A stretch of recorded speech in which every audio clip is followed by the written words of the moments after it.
I used to believe that parents would die before they'd let harm come to their children. I used to believe that love was unconditional, that family meant safety, that home was a sanctuary. I used to believe a lot of things before the night my father knocked on my bedroom door and told me to pack a small bag because we were going on a trip. I was 14 years old, and I had no idea that this trip would take me into a nightmare that would last 3 years, and shape the rest of my life in ways I never could have imagined. My name is Sarah, and this is my story. It's a story I've told in courtrooms and at conferences, to survivors, and to lawmakers, to anyone who will listen. Because silence is what traffickers count on. Silence is what allows this horror to continue. And I refuse to be silent anymore. Growing up in a small town in Ohio, we weren't rich, but we weren't poor either. My father worked at the local factory, my mother cleaned houses for the wealthy families on the other side of town. We had a modest home, food on the table, and I never questioned that my parents loved me and my younger brother Tommy. But what I didn't know, what children never know, is that behind closed doors, adults make decisions that can shatter worlds. My father had been gambling for years. Not just the occasional lottery ticket or poker game with friends, but serious gambling that had spiraled completely out of control. The debts had been mounting for months. First, he borrowed against the house. Then he took out loans from banks, from credit cards, from anyone who would lend to him. But when legitimate sources dried up, he turned to other lenders.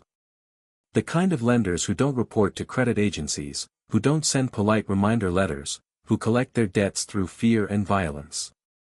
The kind of lenders who eventually showed up at our door one Tuesday evening in October, when the leaves were just beginning to turn and I was worried about nothing more serious than an upcoming math test. I remember hearing raised voices from downstairs, but arguments between my parents weren't unusual during that period. My father had been drinking more, staying out later, and the tension in our house had become thick enough to cut with a knife. What I didn't know was that downstairs, 3 men in expensive suits were explaining to my father that his time was up. His debt had grown to over $200,000 with interest and penalties, and they were done waiting. They wanted their money, or they would take something of equal value. That's when my father made a choice that I still struggle to understand, even now, 15 years later. Even after therapy, even after learning about addiction and desperation and the terrible mathematics of human trafficking. He looked at these men and he offered them me. His 14-year-old daughter. He told them I was pretty, that I was innocent, that I would bring them a good price. And they agreed. The conversation lasted 20 minutes. 20 minutes to negotiate the sale of a human being. 20 minutes to decide that my life, my future, my dreams were worth settling a gambling debt. My father signed papers that night, though I wouldn't learn the details until years later, during the trial. He signed papers that transferred legal guardianship of me to a shell corporation that existed solely to facilitate human trafficking. In the eyes of the law, I no longer belonged to my family. I belonged to them. When my father came upstairs and told me to pack, his hands were shaking. He couldn't meet my eyes. He said we were going to visit his cousin in Detroit, that it would be fun, that I should bring my favorite clothes and maybe a book for the car ride. I remember feeling excited. We rarely took trips, and Detroit seemed impossibly far and sophisticated to a small-town girl. I packed carefully, choosing my best jeans and the sweater my grandmother had knitted for my birthday. I packed the novel I was reading for English class, To Kill a Mockingbird, thinking I would have time to finish it on this adventure with my father. The drive to Detroit took 4 hours. For the first hour, my father and I talked about school, about my friends, about normal things. But gradually, he became quieter, more distant. He kept checking his rearview mirror, and his knuckles were white against the steering wheel. By the time we reached the outskirts of the city, we weren't talking at all. The radio played softly, and I watched the landscape change from farmland to suburbs to the industrial sprawl of the city. I had no idea I was watching my old life disappear behind me. We pulled up to a motel that looked like it had seen better days decades ago. The neon sign flickered erratically, casting pink and blue shadows across the cracked parking lot. My father parked in front of room 127 and sat for a moment without moving. Then he turned to me, and for the first time in my life, I saw my father cry. Real tears, not the watery eyes that came with too much drinking, but deep, body-shaking sobs that seemed to come from somewhere profound and broken inside him. "I'm sorry," he whispered. "I'm so sorry, Sarah. I wish there had been another way. I wish I was a better man. I wish I was brave enough to face what I've done instead of." He couldn't finish the sentence. Instead, he got out of the car and knocked on the door of room 127. When it opened, I saw 3 people waiting inside. 2 men and a woman, all dressed too nicely for a place like this. They looked at me through the windshield the way someone might evaluate a used car they were considering purchasing. What happened next is something I've relived in therapy sessions and nightmares for 15 years. My father came back to the car and asked me to come inside to meet some friends of his. When I hesitated, sensing something wrong in the way these people looked at me, one of the men from the room approached the car. He was tall and thin with cold eyes and a smile that never reached them. He introduced himself as Marcus and said he had heard so much about me from my father. He said they had an opportunity for me, a chance to help my family and see the world at the same time. I was 14. I believed adults when they spoke with authority. I believed that my father, despite his problems, would never put me in danger. So when Marcus extended his hand to help me out of the car, I took it. When he guided me into that motel room, I went willingly. And when my father hugged me goodbye and told me he would see me soon, I believed him, even though his tears were falling onto my hair and his whole body was trembling. The door closed behind my father, and I never saw him again. Not until the trial 3 years later, when he sat in a witness box and testified about his gambling addiction, about the men who had threatened our family, about the impossible choice he felt he had to make. But that night in Detroit, as I heard his car engine start and the sound fade into the distance, I still thought this was temporary. I still thought someone was coming back for me. The woman in the room was named Diana, and she had a voice like honey and venom mixed together. She told me that my father owed some very important people a lot of money, and that I was going to help pay that debt. She said it would be temporary, that if I was smart and obedient, I might even enjoy myself. She said I was going to meet successful men who would treat me well, buy me nice things, take me to fancy restaurants. She made it sound almost glamorous, like I was being recruited for some exclusive club. But even at 14, I knew something was terribly wrong. When I asked to call my mother, Diana said that wouldn't be possible right now. When I said I wanted to go home, Marcus explained very calmly that I didn't have a home anymore. When I started to cry, Diana's honey voice turned to steel, and she told me that crying was for children, and I needed to grow up very quickly if I wanted to survive what came next. They moved me that night to an apartment across the city. It was nicer than the motel, but the windows were barred and the door had locks that worked from the outside. There were 3 other girls there, all around my age, all with the same hollow look in their eyes that I would soon learn to recognize.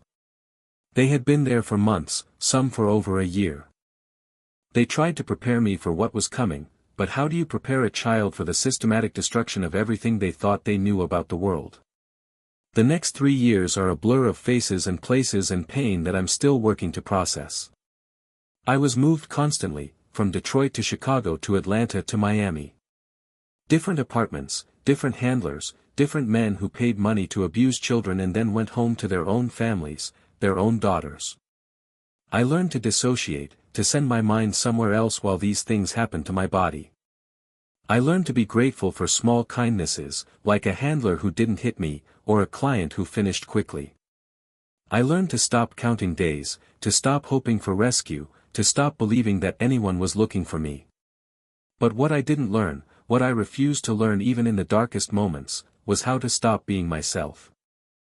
Deep inside, where they couldn't reach, I held on to the girl who had loved books and dreamed of being a teacher. I held on to the memory of my mother's laugh and the way my grandmother's kitchen smelled like cinnamon and safety. I held on to the belief that this wasn't the end of my story, even when I couldn't imagine how it might continue. The beginning of the end came on a rainy Thursday in Miami, when I was 17 years old. I was being held in a luxury condo that was used to entertain high-paying clients. The handlers were less careful there, more confident that their wealthy clientele would never be investigated.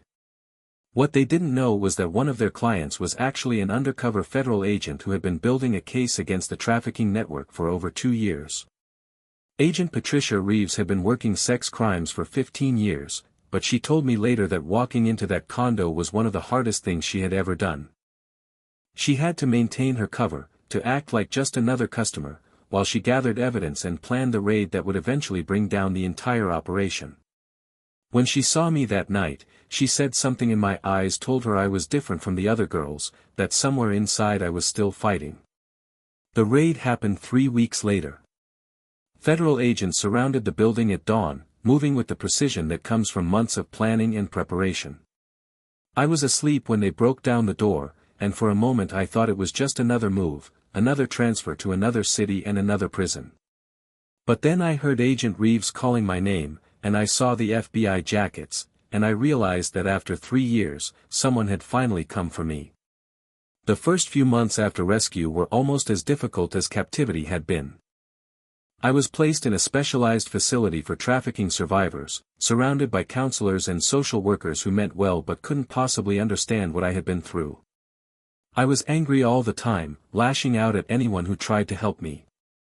I didn't trust anyone, didn't believe that this rescue was real, didn't think I deserved to be saved when so many other girls were still trapped in that hell. My mother came to visit me 6 months after the rescue. I hadn't seen her since the night my father took me away, and I barely recognized the broken woman who sat across from me in the visitor's room. She had aged 20 years in 3. Her hair had gone completely gray, and her hands shook as she tried to find words for everything that had happened. She told me she had called the police when my father and I didn't come home, but he had told them we were visiting family. By the time she realized something was wrong, we had disappeared completely. She had spent 3 years looking for me, hiring private investigators, working with missing children organizations, never giving up hope that I was still alive. She had divorced my father immediately after learning what he had done, and she had spent every dollar she had trying to find me. When the FBI called to tell her I had been found, she collapsed in her kitchen and didn't get up for an hour, overwhelmed by relief and grief and 3 years of suppressed terror. Our reunion was awkward and painful. I wasn't the same girl who had packed a bag for a trip to Detroit. She wasn't the same mother who had kissed me goodnight the evening before I disappeared. We had to learn each other all over again, had to build a new relationship from the ruins of what we had lost. It took years of family therapy, years of difficult conversations, years of learning to trust and forgive and hope again. The trial began 18 months after my rescue. The trafficking network had been vast, involving dozens of people across multiple states. My father was charged as an accessory to human trafficking, facing up to 20 years in prison. Seeing him in that courtroom was surreal. He had lost weight, and his hair had gone gray. He looked smaller than I remembered, diminished by the weight of what he had done.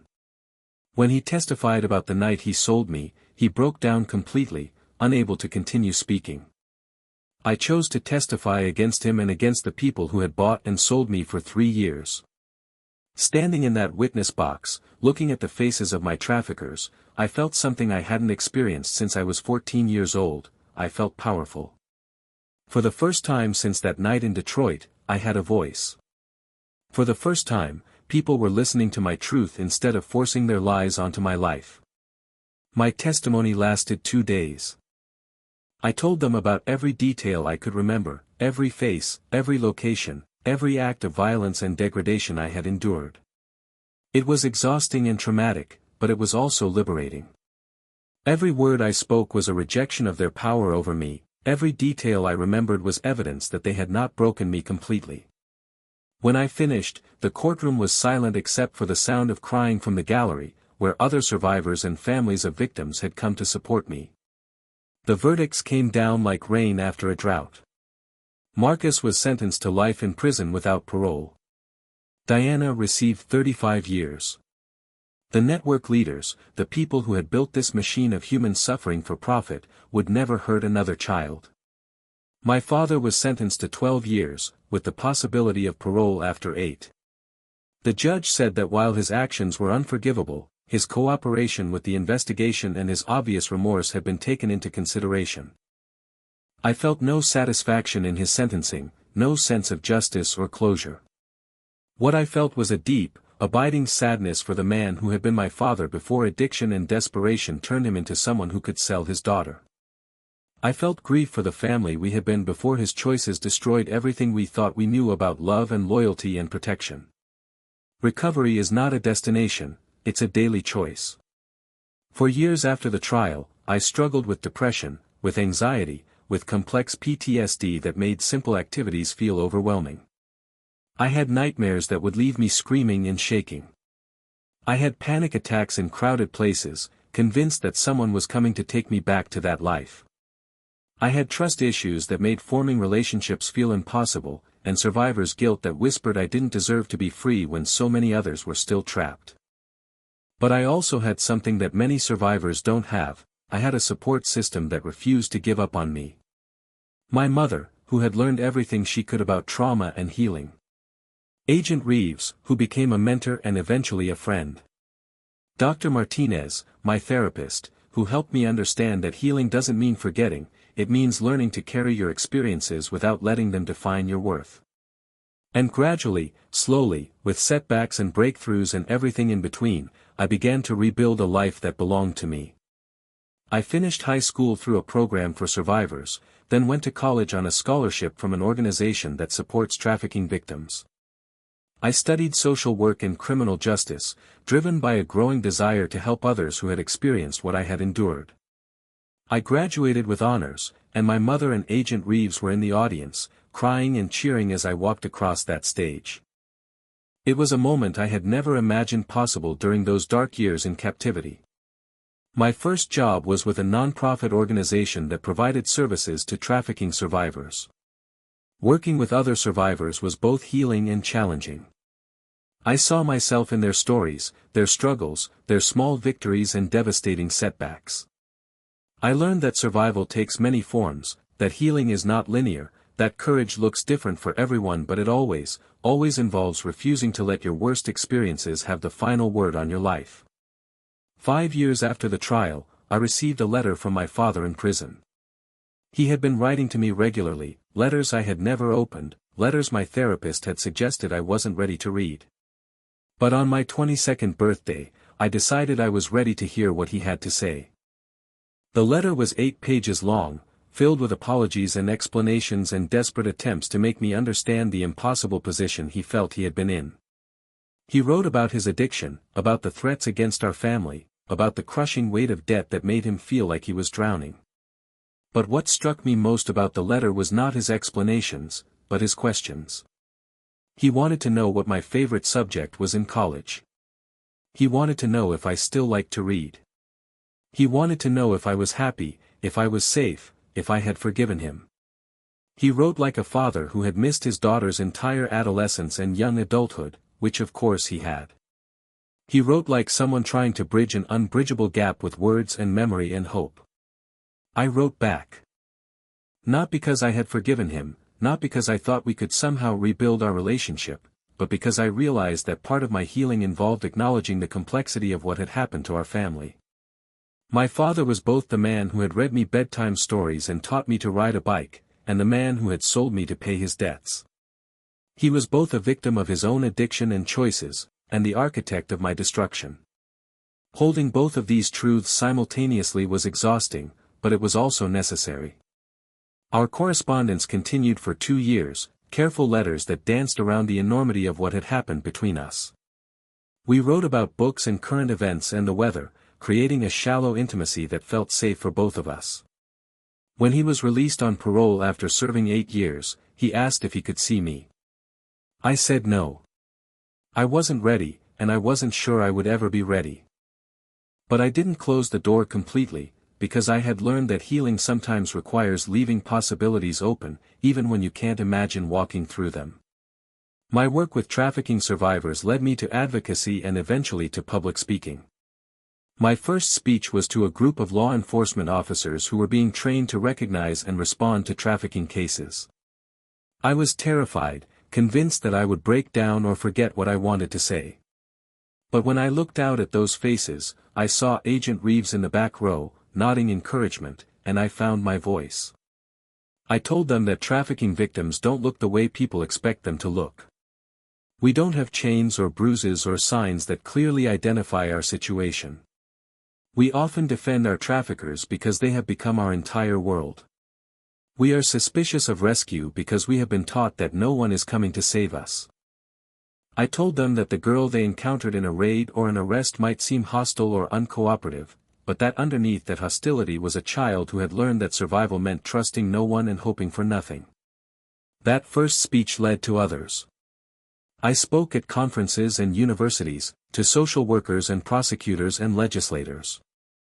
I testified before Congress about the need for better services for survivors and stricter penalties for traffickers. I shared my story with journalists and filmmakers, always with the goal of educating the public about the realities of human trafficking in America. Because the dirty secret is that this doesn't just happen in other countries to other people's children. It happens here, in our communities, to kids who could be our neighbors, our students, our own family members. One of the most difficult speeches I ever gave was at my old high school, to an auditorium full of teenagers who were the same age I had been when I disappeared. I looked out at those young faces and saw myself at 14, naive and trusting and convinced that bad things happen to other people. I told them about grooming, about how traffickers identify vulnerable children and slowly manipulate them into situations of exploitation. I told them about the warning signs, about the promises of love and money and adventure that are used to lure children away from safety. But mostly, I told them that they had value, that their bodies belonged to them, that no one had the right to buy or sell or use them for profit. I told them that if something happened to them, if they found themselves in a situation they couldn't escape, it would not be their fault, and there would always be people working to bring them home. I told them what I wish someone had told me at their age, that predators count on silence and shame, and that the most powerful weapon against trafficking is knowledge and the courage to speak truth even when that truth is difficult to hear. After that speech, a 15-year-old girl approached me. She was thin and nervous, with the hollow eyes I recognized immediately. She told me that her boyfriend had been asking her to meet some of his friends, older men who wanted to help her make money. She said something about my story had made her realize that this wasn't the opportunity he was presenting it as. We talked for 20 minutes, and I connected her with local resources. 6 months later, she sent me a card to tell me she was safe, that she had gotten away from that boyfriend, that my words had possibly saved her life. That's when I understood the real power of sharing my story. It's not about shocking people or gaining sympathy or even seeking justice. It's about creating a crack in the wall of silence that allows trafficking to thrive. Every person who hears my story and recognizes the warning signs, every parent who has a conversation with their child about online safety, every teenager who trusts their instincts and walks away from a dangerous situation, that's how we fight back. That's how we transform the worst experiences of our lives into weapons against the people who profit from human suffering. 10 years after my rescue, I started my own nonprofit organization focused on prevention and survivor services. We work in schools and community centers, teaching children and teenagers about the tactics traffickers use and the resources available if they need help. We provide long-term support services for survivors, because healing doesn't happen in 6 months or a year or even 5 years. We lobby for legislation that treats trafficking victims as victims, not criminals, and that holds buyers accountable for creating the demand that drives this industry. The work is hard. Every day, I hear stories that remind me of my own experience, that bring back memories I've worked years to process and integrate. Some days, the weight of all this suffering feels unbearable. But then I remember Agent Reeves finding me in that condo in Miami. I remember my mother never giving up hope. I remember that 15-year-old girl who walked away from danger because she had heard my story. And I remember that every survivor who finds their voice makes it a little easier for the next person to speak their truth. My father died 3 years ago, 2 years after his release from prison. He had a heart attack while working at a warehouse job, alone and largely estranged from what remained of his family. I didn't attend his funeral, but I sent flowers with a card that said simply, "I forgive you." I'm not sure if that was true when I wrote it, but I wanted it to be true, and sometimes intention is the first step toward reality. Forgiveness, I've learned, is not about absolving someone of responsibility for their actions. It's about refusing to let their choices continue to define your life.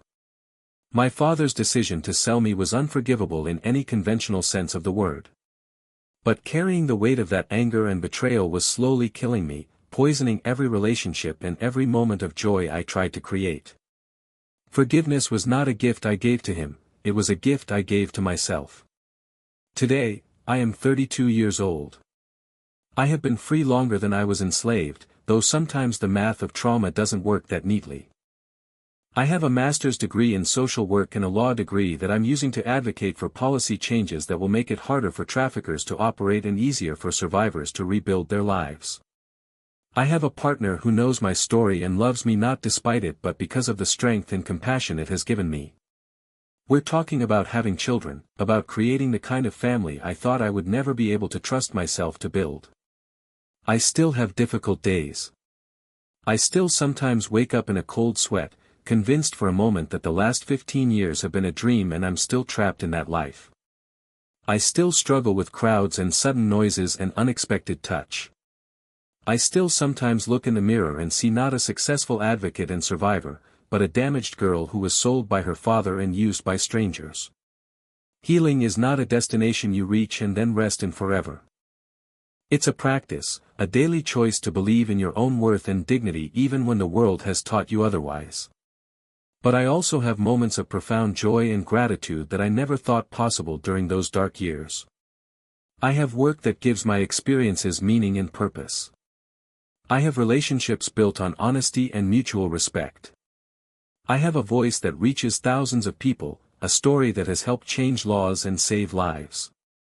I have survived something that was designed to destroy me, and I have transformed that survival into a force for protecting others.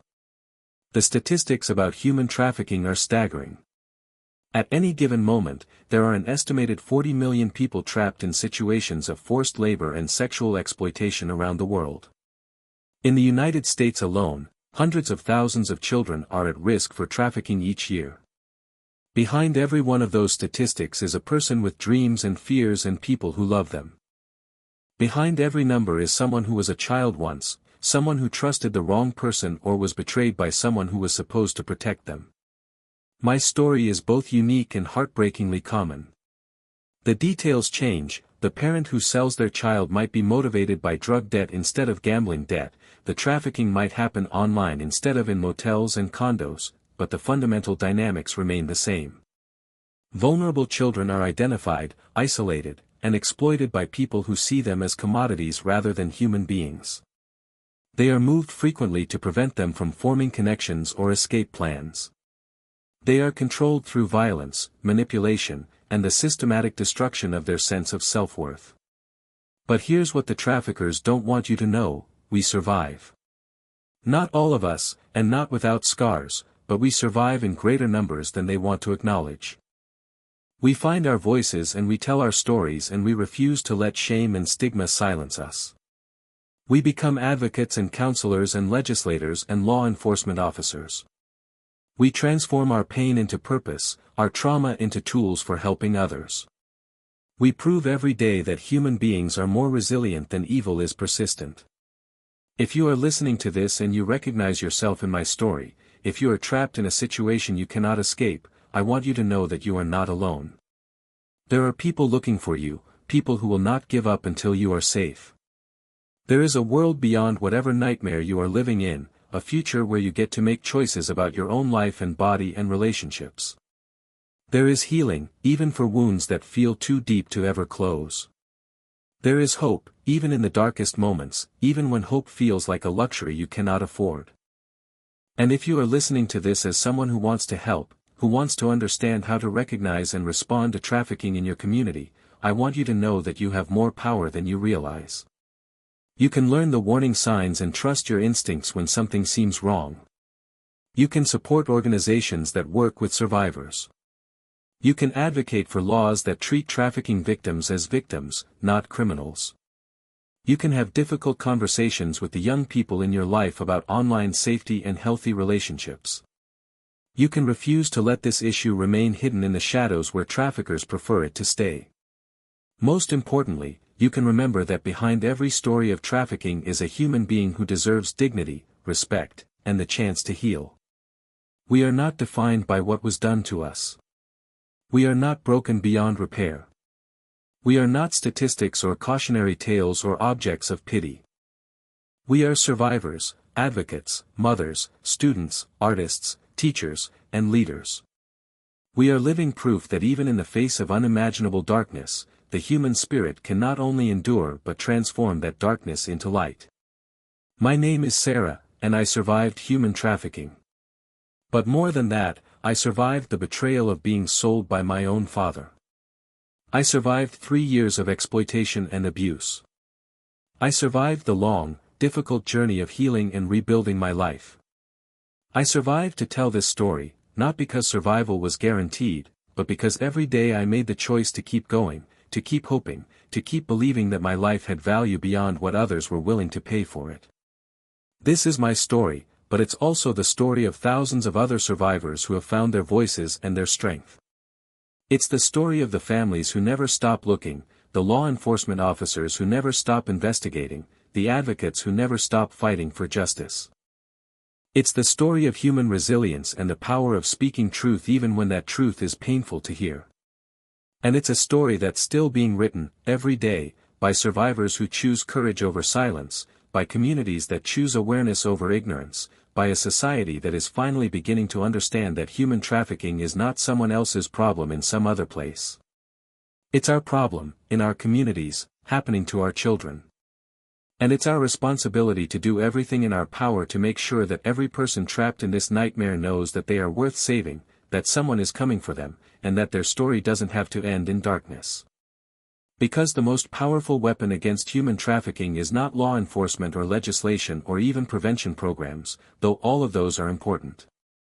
The most powerful weapon is the simple, radical act of seeing trafficked persons as human beings worthy of love and dignity and the chance to heal. It's the recognition that we are all connected, that injustice anywhere threatens justice everywhere, that the child who is trafficked today could be any of our children tomorrow. My father sold me to pay his debts, but I survived to tell the story. And in telling it, in refusing to let shame and stigma silence me, I have found something I never expected to find. I have found that my worst experience has become the source of my greatest strength. I have found that the darkness others tried to trap me in has become the light I use to guide others toward freedom. I have found that survival is not just about staying alive, it's about reclaiming your voice, your dignity, your right to write your own story. This is my story, and now it's part of yours. What you do with it, how you let it change you, how you use it to protect others, that's up to you. But please, don't let it end with the listening. Let it be the beginning of action, of awareness, of a commitment to creating a world where no child has to endure what I endured. Let it be the beginning of hope.